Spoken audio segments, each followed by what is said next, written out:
కేంద్రాన్ని ఒప్పిస్తే రేవంత్ రెడ్డికి పేరు వస్తుందని కిషన్ రెడ్డి అడ్డుకుంటున్నాడట. ఒకవేళ కనుక కిషన్ రెడ్డి మోదీని ఒప్పించి నిధులు తీసుకొస్తే, మోదీని ఒప్పించి మెట్రో తీసుకొస్తే, మోదీని ఒప్పించి RRRకి నిధులు తీసుకొస్తే, మోదీని ఒప్పించి ధాన్యం కొనుగోలు చేస్తే రేవంత్ రెడ్డికి పేరు వస్తుందని కిషన్ రెడ్డి అడ్డుకుంటున్నాడట. మీరు ఇద్దరు ఒక దగ్గర కూర్చోర్రా, ఈ లొల్లంత ఎందుకు? ఒక వేదికను ఏర్పాటు చేసుకుని ఒక దగ్గర కూర్చోరి. ఈ మీడియా ముందు నువ్వు ఆయన నిన్ను తిట్టుకోవడం వల్ల ప్రజలకు ఏమన్నా ఉపయోగమా? ప్రజలకి మంచి జరగడానికి ఒక ప్రయత్నం చేయండి. మీరు రాష్ట్రంలో అధికారంలో ఉన్నారు, వాళ్ళు కేంద్రంలో అధికారంలో ఉన్నారు. మీరు కలిసి కూర్చొని చర్చించుకొని పని చేయకుండా తన్నుకోవడం ఏంది? ఈ ఎవాక్యూ ప్రాపర్టీస్ భూముల అమ్మకాల విషయంలో డాక్యుమెంట్ క్లియర్ చేసుకునే విషయంలో ఎక్కడ మళ్ళీ మీ మధ్య ఇబ్బందులు లేకుండా సఖ్యతతో నడుస్తున్నారు కదా. మీకు కావాల్సిన అవసరాల కోసం మీరు ప్లాన్డ్గా రెడ్ కార్పెట్ వేసుకొని మీ ఇళ్లకు పిలిపించుకొని మాట్లాడుకుంటారు కదా. మరి దీని విషయంలో, ప్రజల సమస్యల విషయంలో ఎందుకు మీరు మాట్లాడుకోలేకపోతున్నారు? ఇది రాజకీయం, ఇది రాజకీయం. నేను మోదీని మంత్రులను కలిసి వచ్చిన 3 రోజులకే కిషన్ రెడ్డి వెళ్ళి ఏమీ చేయొద్దని వాళ్ళకి చెప్తున్నట. రేవంత్ రెడ్డి మోదీని కలిసి వస్తున్నట, సార్ ఇది చేయండి అది చేయండి అని. మళ్ళీ కిషన్ రెడ్డి పోతున్నట, అస్సలే చేయొద్దు సార్ అంటున్నట. మరి ఇప్పుడు సరే, నువ్వు చెప్పింది ఆయన విన్నాడు, ఆయన చెప్పింది విన్నాడు, చివరికి కిషన్ రెడ్డి చెప్పిందే చేస్తున్నాను అంటున్నాడు. మరి మోదీకి లేదా? నువ్వు అట్లా అనుకుంటే అంటే కిషన్ రెడ్డి చెప్పింది మోదీ వింటుండా? కిషన్ రెడ్డి చేయొద్దనగానే చేయడం ఆపేస్తున్నాడా మోదీ? ఏందో మరి. కిషన్ రెడ్డి, నువ్వెంత లడాయి కోతివో ప్రజలకు తెలుసు.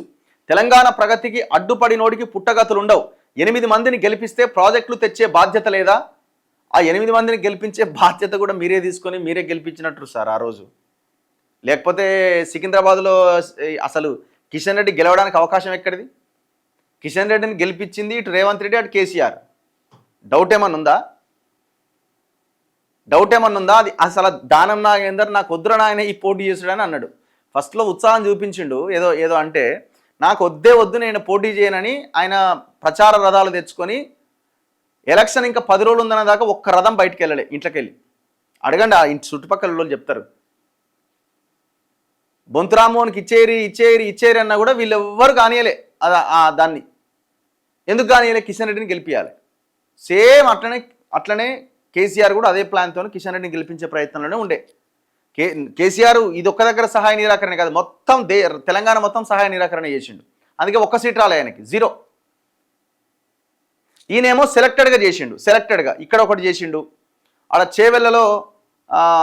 చేవెళ్ళలో ఒకటి, ఆయన చేవెళ్ళలో పోటీ చేయాల్సిన పట్నం మహేంద్రని తీసుకొచ్చి మల్కాజ్గిరిలో పెట్టి ఆడ ఆ రంజిత్ రెడ్డిని పెట్టిండు. సో ఇట్లా ఈ ప్లాన్స్ వేసుకున్నారన్నమాట వీళ్ళు. ఈ ప్లాన్స్ వేసుకొని ఆయా కొన్ని నియోజకవర్గాల్లో 8 నియోజకవర్గాలు 9 నియోజకవర్గాలు వచ్చి ఈయన ప్లాన్ చేసిండు. నాకు అవసరమే లేదు ఈ ఎలక్షన్, నన్ను ఈ కేసుల నుంచి కాపాడితే చాలని కేసీఆర్ ప్లాన్ చేసుకున్నాడు. మీరు ఇద్దరు కలిసి చేసిందే ఇది. రాష్ట్రానికి మీరు ఏం తెచ్చిర్రో అసెంబ్లీలో చర్చిద్దామా? బీజేపీ నేతలపై భగ్గుమన్న ముఖ్యమంత్రి రేవంత్ రెడ్డి. నగరంలో 1,00,000 LIG MIG ఇండ్లు కట్టిస్తా అంటే ఇవే ఈ అపార్ట్మెంట్లు ఉంటాయి కదా, అవి కట్టిస్తారట 1,00,000. 2 ఏళ్లు జెండాలకు అతీతంగా అభివృద్ధి చేసుకుందాం. మియాపూర్ శంకుస్థాపనలో ముఖ్యమంత్రి వ్యాఖ్యలు. తుమ్మిడిహెట్టిపై చర్చిద్దాం. 148 మీటర్ల ఎత్తు చాలదు. మీ రాష్ట్రంలో మునిగేది స్వల్పమే, సహకరించండి. మహారాష్ట్ర ముఖ్యమంత్రి రేవంత్ రెడ్డి లేఖ రాసిండట.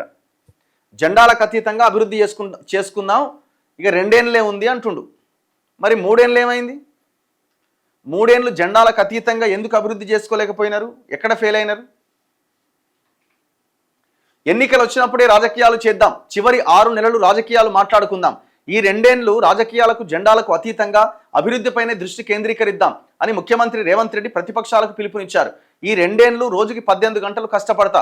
సోమవారం ఆయన సైబరాబాద్ మున్సిపల్ కార్పొరేషన్ కార్యాలయ నిర్మాణానికి పునాది రాయి వేశారు. బాచుపల్లి ఫ్లైఓవర్ను ప్రారంభించారు. అనంతరం నిర్వహించిన బహిరంగ సభలో ముఖ్యమంత్రి మాట్లాడుతూ కిషన్ రెడ్డి, చంద్రశేఖరరావులకు ఒక్కటే విజ్ఞప్తి, చేతనైతే సహకరించండి, మీ అనుభవంతో సూచన చేయండి, మీ అహంకారంతో తెలంగాణ అభివృద్ధిని అడ్డుకోకండి. మీ చీకటి ఒప్పందాలు, మీ గూడు పుఠానిని తెలంగాణ యువత గమనిస్తున్నారు. నేను ఢిల్లీ వెళ్ళి ప్రధానమంత్రిని కలిసినా, వేరే ఏ మంత్రిని కలిసినా 3 రోజుల తేడాతో మళ్ళీ కిషన్ రెడ్డి కలుస్తున్నాడు. నాతో కలిసి రమ్మంటే మాత్రం రాడు. నేను మంత్రులతో కూర్చొని ఒప్పించి, ఇప్పుడు ముఖ్యమంత్రి పోతుంటే ఇంకో పార్టీకి సంబంధించిన కేంద్ర మంత్రి నీతో పాటు ఎట్లా వస్తాడు? వీళ్ళిద్దరు ఒకటేనండి బాబు. ఈ మళ్ళీ ఈ లొల్లంతా ఎందుకు? వీళ్ళు మంచిగానే ఉన్నారు, వీళ్ళ పనులు వీళ్ళు చేసుకుంటున్నారు. ప్రజల సమస్య వచ్చినప్పుడు వీళ్ళకి ఎందుకు ఇదవుతుందంటే ఇది రాజకీయం. ఆ, మెప్పించి ఒక దారిలోకి పట్టుకొస్తే కాచిన పాలల్లో ఉప్పు వేసినట్టుగా పోయి మళ్ళీ చెప్తున్నాడట.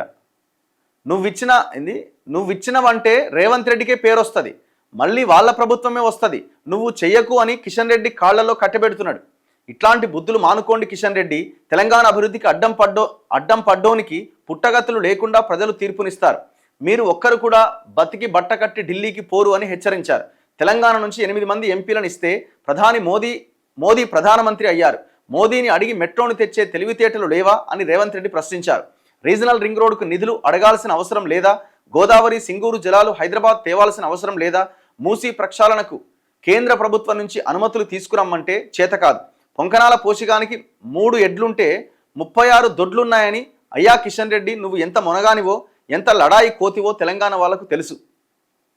తుమ్మిడిహెట్టిపై మహారాష్ట్ర ముఖ్యమంత్రితో చర్చించడానికి అడ్డుపడుతున్నది నువ్వు కాదా? గోదావరి జలాలు 20 టీఎంసీలు నగరానికి తెచ్చే పనులకు నిధులు రాకుండా అడ్డుకుంటున్నది నువ్వు కాదా అని నిలదీశారు.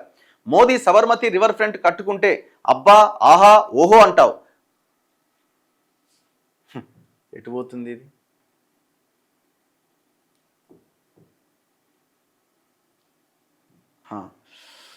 ఆహా ఓహో అంటావు, మనకున్న మూసీని మాత్రం ప్రక్షాళన చేసుకోవద్దా అని ప్రశ్నించారు. గుజరాత్కు గులాములుగా ఎందుకు పనిచేస్తున్నారు అని ఎంపీలను ప్రశ్నించారు. గుజరాత్ అభివృద్ధి మోదీ బాధ్యత అయితే తెలంగాణ అభివృద్ధి బాధ్యత కిషన్ రెడ్డి, ఈటల రాజేందర్, విశ్వేశ్వర్ రెడ్డి, రఘునందన్లకు లేదా? ఇక్కడి ప్రజలు మీకు ఓటేయలేదా? మీరు కేంద్ర ప్రభుత్వంలో లేరా అని అడిగారు. 2 సంవత్సరాల్లో రాష్ట్రం కోసం కాంగ్రెస్ ఏం చేసిందో, కేంద్రంలో అధికారంలో ఉన్న బీజేపీ ఎంపీలు ఏం చేశారో శాసనసభలో చర్చిద్దామని పిలుపునిచ్చారు. బీజేపీ నేతలు తప్పించుకోవాలి అని చూస్తే పొగబెట్టి ఎలుకను బయటకు ఎలా తీసుకురావాలో తమ కార్యకర్తలకు తెలుసన్నారు. మున్సిపల్ ఎన్నికల్లో చిన్న వార్డు మెంబర్ గెలిపించుకోవాలన్నా మోదీ మొహం చూపి ఓట్లు అడిగే దయనీయ పరిస్థితి బీజేపీ నేతలదని ఎద్దేవా చేశారు. ఇట్లా ఆయన మాట్లాడుకుంటూ వచ్చిండు. 1,00,000 ఇండ్లు కడతారట హైదరాబాద్లో, కోర్ హైదరాబాద్లో. ఎప్పుడు కడతారో చూడాలి. ఇప్పుడు ఇదంతా ఎలక్షన్ క్యాంపెయిన్ కిందనే మనం చూడాల్సి ఉంటుంది.